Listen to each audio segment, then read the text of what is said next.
வணக்கம். ராம் வெற்றி அரசியல் குரல். இந்த வீடியோ மூலமாக தமிழகத்தினுடைய முதலமைச்சர் அவர்களுக்கும் தமிழகத்தினுடைய சட்டமன்றத்தினுடைய சபாநாயகர் அவர்களுக்கும் ஒரு கோரிக்கையை தான் முன்வைக்க இருக்கிறோம். உங்கள் தொகுதி, உங்கள் சட்டமன்ற உறுப்பினர் தொகுதி மக்களுக்காக என்ன செய்து கொண்டிருக்கிறார்? என் தொகுதி, என்னுடைய சட்டமன்ற உறுப்பினர் என் தொகுதி மக்களுக்காக என்ன செய்து கொண்டிருக்கிறார் என்பதில் வெளிப்படைத்தன்மை வேண்டும் என்பதுதான் கோரிக்கை. நார்மலாக இந்த கோரிக்கையை நாம் ஏன் இந்த அரசாங்கத்திடம் வைக்கிறோம் அப்படின்னா, இந்த அரசாங்கம் ஒரு ஊழலற்ற வெளிப்படையான ஒரு அரசாங்கத்தை கொடுத்து கொண்டிருக்கிறது அப்படிங்கிற காரணத்தினால இந்த கோரிக்கையையும் அரசாங்கம் பரிசீலித்து இந்த கோரிக்கையை நிறைவேற்றுவார்கள் அப்படிங்கிற ஒரு நம்பிக்கையில் இந்த கோரிக்கை அரசாங்கத்திடம் முன்வைக்கிறேன். கோரிக்கையை பார்த்தீங்க அப்படின்னா, இப்போ நாம் ஒவ்வொரு 5 ஆண்டுகளும் சட்டமன்ற உறுப்பினர்கள், மக்களவை உறுப்பினர்கள், உள்ளாட்சி பிரதிநிதிகளை நாம் தேர்ந்தெடுக்கிறோம். அடுத்து 2031 எலெக்ஷன் நடக்குது. அப்படிங்கும்போது என்னுடைய சட்டமன்ற உறுப்பினர் தொகுதி மக்களுக்காக என்ன செய்திருக்கிறார் அப்படின்னு தெரிஞ்சால் தானே அதே சட்டமன்ற உறுப்பினரை நம்ம மறுபடியும் தேர்ந்தெடுக்கலாமா, இல்லை புதியவர்கள் யாராச்சும் வந்தார்கள் அப்படின்னா அவர்களுக்கு நான் வாய்ப்பு கொடுக்கலாமா, இல்லை வேறொரு சட்டமன்ற உறுப்பினர்களுக்கு நான் வாய்ப்பு கொடுக்கலாமா அப்படிங்கிறத நான் யோசிக்க முடியும். அப்போது இதில் முக்கியமாக தேவைப்படுவது என்ன அப்படின்னா, சட்டமன்ற உறுப்பினர்களுடைய செயல்பாடுகள் பற்றியான விஷயத்தில் வெளிப்படைத்தன்மை. ஒரு சட்டமன்ற உறுப்பினர் அப்படிங்கிறவர் ஒரு தொகுதி சார்ந்து செயல்படக்கூடியவராக இருப்பார். தொகுதி மேம்பாட்டு நிதியை கையாளக்கூடியவர். அது மட்டும் இல்லாமல் முக்கியமாக சட்டமன்றத்தில் அவருடைய செயல்பாடு அப்படிங்கிற 3 விஷயத்தை பார்க்க வேண்டியதாக இருக்குது. இப்போது ஒரு சட்டமன்றத்தை எடுத்துப்போம். இப்போ வழக்கமாக தமிழ்நாடு மாதிரியான மாநிலங்களில் ஒரு சட்டமன்ற கூட்டத்தொடர் அப்படிங்கிறது நார்மலாக 4 முறை நடத்துகிறாங்க. ஒரு கூட்டத்தொடர் அப்படின்னா மினிமம் ஒரு 10லிருந்து 15 நாட்கள் அப்படின்னு தோராயமாக எடுத்துக்கிட்டாலும் ஒரு வருடத்திற்கு 60லிருந்து 70 நாட்கள் சட்டமன்ற கூட்டத்தொடர் அப்படின்னு நடத்தப்பட்டது அப்படின்னா, எங்களுடைய தொகுதி எம்எல்ஏ ஆர் உங்களுடைய தொகுதியினுடைய சட்டமன்ற உறுப்பினர் எத்தனை நாட்கள் அவைக்கு வந்தார் அப்படிங்கிறது நம்மளுக்கு தெரியணுமா அப்படின்னா கண்டிப்பாக தெரிஞ்சிருக்கணும். ஏன் அப்படின்னா, நான் வாக்களிக்கிறேன். என்னுடைய சட்டமன்ற உறுப்பினர் எனக்காக என்ன கேள்விகளை சட்டமன்றத்தில் கேட்கிறார் அப்படிங்கிறது எனக்கு தெரியறதுக்கு எனக்கு உரிமை கண்டிப்பாக இருக்கிறது. அந்த விதத்தில் என்னுடைய தொகுதியுடைய எம்எல்ஏ சட்டமன்றத்திற்கு எத்தனை நாட்கள் வருகை கொடுத்திருக்கிறார் அப்படிங்கிறது கண்டிப்பாக நான் தெரிஞ்சிருக்கணும். அப்போது ஒரு வருஷத்துக்கு 60 நாட்கள் சட்டமன்றம் நடக்குதுன்னா 5 ஆண்டுகளில் 300 நாட்கள் நடக்குது அப்படின்னா 300 நாட்களில் சட்டமன்ற உறுப்பினர் எத்தனை நாள் சட்டமன்றத்துக்கு சென்றார்? இது முதல் கேள்வி. இதில் முதல்ல வெளிப்படைத்தன்மை வேணும். 2வது, இதே சட்டமன்ற உறுப்பினர் அவைக்கு வந்து சைன் போட்டு போகிறது மட்டும் இல்லை, அவையில் எத்தனை கேள்விகள் கேட்டார் தொகுதி மக்களுக்காக, அவர் கட்சி தலைவர்களுக்காகவோ அவருக்கு யாராச்சும் இது கொடுப்பாங்க, ஏதாச்சும் அவரை பற்றி கேள்வி கேட்டால் அவருக்கு பலன் கிடைக்கும் அப்படிங்கிறதுக்காக, அது பற்றி இல்லை. நான் சொல்வது தொகுதி மக்கள் சார்ந்த பிரச்சனைகளில் எத்தனை கேள்விகள் எம்எல்ஏ கேட்டார். சில சமயம் என்னாகும் அப்படின்னா, சார் லைவ் இப்போ நடக்குது, லைவ்லாம் இப்போ காமிக்கிறாங்க, அந்த லைவில் வரதை பார்த்து தெரிஞ்சிக்க முடியாதா அப்படின்னு நீங்கள் கேட்கலாம். லைவில் வரக்கூடிய சில விஷயங்கள் என்ன இருக்கும் அப்படின்னா, இப்போது ஒரு தொகுதியோட எம்எல்ஏ இருப்பார். அவர் எம்எல்ஏ கொஸ்டின் கேட்பாங்க சட்டமன்றத்தில், அதுக்கு அமைச்சர் அவர்கள் பதில் சொல்வார்கள். ஆனால் சில கேள்விகள் சட்டமன்றத்தில் கேட்கவே முடியாது. சட்டமன்றத்தில் கேட்பதற்கு சபாநாயகர் என்ன சொல்வார் அப்படின்னா, இந்த கேள்வி எம்எல்ஏ கொடுத்துருப்பாங்க, அந்த கேள்வியை சட்டமன்றத்தில் சபாநாயகர் இந்த கேள்வியை நீங்கள் ரிட்டனில் கொடுங்க, இதை பதிலை உங்களுக்கு நான் ரிட்டனில் வாங்கித்தரேன் அப்படின்னு சொல்லியிருப்பார். அதுக்கு பேர் அரசியலமைப்பு சட்டத்தில் அன்ஸ்டார்டு கொஸ்டின் அப்படின்னு பேர். அப்போ அந்த அன்ஸ்டார்டு கொஸ்டின்ஸ்க்கு லைவில் வராது. அப்போது என்னுடைய தொகுதி எம்எல்ஏ எனக்காக கேள்வி கேட்கல அப்படிங்கிற மாதிரி ஆகிடும், நான் லைவில் மட்டுமே பார்த்து தெரிஞ்சுக்கிட்டேன் அப்படின்னா. ஆனால் அவர் கேள்வி கேட்டிருக்கிறார், ஆனால் அது எதில் வந்திருக்கு அப்படின்னா, சபாநாயகர் இடம் ஒரு மனு மாதிரி கொடுத்துருக்காரு அந்த கேள்வியை. அதை அவருடைய அமைச்சரை துறை சார்ந்த அமைச்சர் அதுக்கு விளக்கமும் கொடுத்துருப்பார்.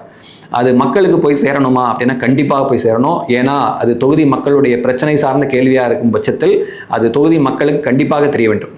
அப்போது ஒரு கூட்டத்தொடரில் ஒரு எம்எல்ஏ அவர்கள் எத்தனை கேள்விகளை கேட்டார்?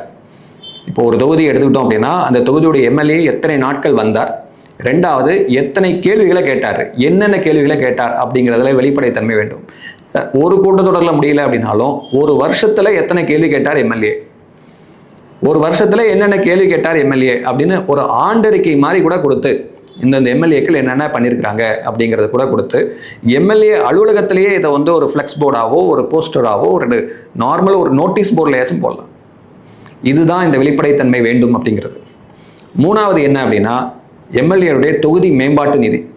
ஒரு எம்எல்ஏ அவர்களுக்கு ஒரு ஆண்டுக்கு 3 கோடி ரூபாய் தொகுதி மேம்பாட்டு நிதி அப்படின்னு சொல்லி கொடுக்குறாங்க. ஒரு வருஷத்துக்குன்னு பார்த்தீங்க அப்படின்னா 15 கோடி ரூபாய். 234 எம்எல்ஏக்கள் இருக்கிறார்கள். நியர்லி அரௌண்ட் 3500 கோடி ரூபாய்க்கு மேலே வரும், 3510 கோடி ரூபாய்க்கு மேலே வரும் கிட்டத்தட்ட நான் சொல்கிறேன். அப்போது இந்த நிதியை ஒரு எம்எல்ஏ அவர்கள், ஒரு எம்எல்ஏனா இப்போ நார்மலாக ஒரு தொகுதியில் 3 கோடி ரூபாயை எப்படி செலவு செய்திருக்கிறார் அப்படிங்கிறத பற்றி கேட்குவதற்கு எனக்கு உரிமை இருக்கா அப்படின்னா கண்டிப்பாக கேட்கலாம். அதில் வெளிப்படைத்தன்மையை அரசாங்கம் கொடுக்கணும். அதை எங்கே கொடுக்கணும் அப்படின்னா எளிய வகையில் வெளிப்படைத்தன்மையை கொடுக்கணும். இப்போ நம்ம கேட்கக்கூடிய இதெல்லாம் வெளியில் இருக்கே அப்படின்னா எளிய வகையில் மக்களுக்கு தெரிந்து கொள்ள வகையில் இந்த வெளிப்படைத்தன்மையை கொடுக்க வேண்டும். இது ஒரு எம்எல்ஏ அலுவலகத்தில் இந்த 3 கோடி ரூபாய்க்கான எக்ஸ்பென்ஸ் அப்படிங்கிறது இருக்குது அப்படின்னா எம்எல்ஏ அலுவலகத்திலே இது நார்மலாக என்னென்ன செலவுகள் ஆச்சு அப்படின்னு ஒவ்வொரு வருஷமும் வைக்கலாம். இந்த 3 விஷயங்கள், ஒன்று சட்டமன்றத்துக்கு எத்தனை நாட்கள் சட்டமன்ற உறுப்பினர் வந்தார், சட்டமன்றத்தில் என்னென்ன கேள்விகள் தொகுதி மக்களுக்காக கேள்வி கேட்டார், அது இல்லாமல் மூன்றாவதா கோரிக்கை, தட் இஸ் இந்த சட்டமன்றத்தினுடைய மேம்பாட்டு நிதி, இந்த 3 கோடி ரூபாய் எப்படி செலவு செய்தார் அப்படிங்கிற விஷயம். சில சமயம் சட்டமன்ற உறுப்பினர் செயல்பாடு சிறப்பாகவே இருக்கும். ஆனால் அந்த சட்டமன்ற உறுப்பினருடைய செயல்பாடுக்கு சட்டமன்றத்தில் கேள்வி வச்சிருப்பாரு, சட்டமன்றத்தில் கோரிக்கைகள்லாம் வச்சிருப்பாரு. ஆனால் தொகுதியில் பெருசாக டெவலப்மெண்ட் அப்படின்னு இருக்காது. அதுக்காக நம்ம சட்டமன்ற உறுப்பினர் செயல்படலைன்னு சொல்ல முடியாது. செயல்பட்டிருக்கார். ஆனால் அந்த கோரிக்கைகள் ஏதோ ஒரு காரணத்தினால நிறைவேற்றாமல் கூட போகும். அப்போது இந்த வெளிப்படைத்தன்மை சில சட்டமன்ற உறுப்பினர்கள் பாதிக்கப்படாமல் இருக்கிறதுக்கும் இது உதவும். சரி, அப்போது இந்த தகவல்களை எல்லாம், இது போன்ற தகவல்களை எல்லாம் நம்ம மக்களிடம் கொண்டு போய் கொடுத்தாதான் அவர்களிடமிருந்து 100% ஓட்டர் டர்ன் அவுட் அப்படின்னு சொல்கிறோம் இல்லையா, 100% மக்கள் வாக்களிக்கணுங்கிறோம்.